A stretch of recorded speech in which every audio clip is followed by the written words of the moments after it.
आज से 150 साल पहले महान बांग्ला साहित्यकार और राष्ट्रप्रेमी बंकिम चंद्र चटर्जी द्वारा लिखा गया वंदे मातरम गीत आजादी के संघर्ष के दिनों में न केवल भारत के स्वतंत्रता संग्राम का प्रतीक बन गया, बल्कि करोड़ों देशवासियों में देशभक्ति के प्राण भी फूंके।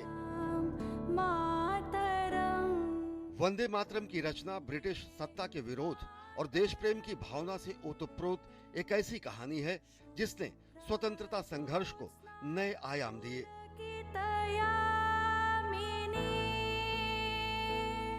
इस गीत की रचना की पृष्ठभूमि 1870 के दशक में बंगाल के भीषण अकाल, अंग्रेजी कुशासन और जमींदारों के शोषण से मर रही जनता को जागृत करने के लिए उठे सन्यासी विद्रोह पर आधारित था।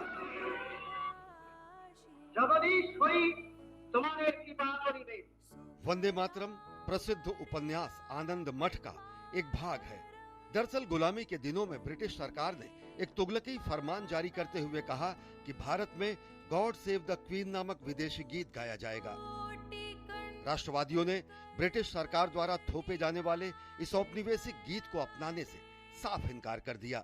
गुलामी के प्रतीक ब्रिटिश सरकार के इस फैसले के विरोध में बंकिम चंद्र चटर्जी ने 7 नवंबर 1875 को अक्षय नवमी के दिन देशभक्ति गीत वंदे मातरम की रचना की।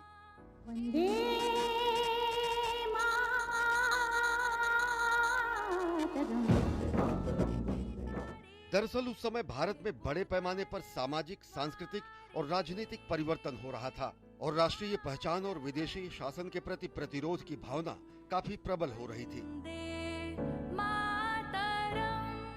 ऐसे में वंदे मातरम गीत ने मां भारती को शक्ति, समृद्धि और दिव्यता के प्रतीक के रूप में प्रस्तुत किया और भारत की एकता और आत्मसम्मान की भावना को जागृत करते हुए उसे एक काव्यात्मक स्वरूप दिया।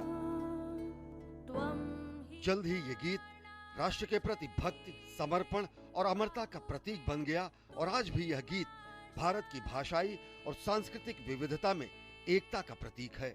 वंदे मातरम गीत आजादी के हर सिपाही का स्वर बन गया।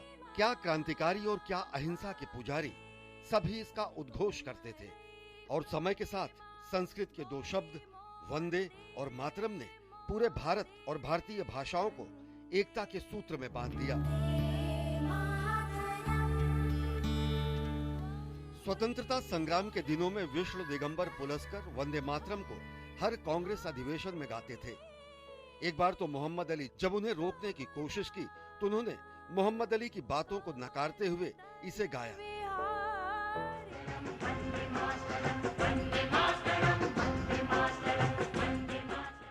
और जब देश आजाद हुआ तो 15 अगस्त 1947 को ओंकारनाथ ठाकुर ने वंदे मातरम गीत गाकर आजादी का स्वागत किया।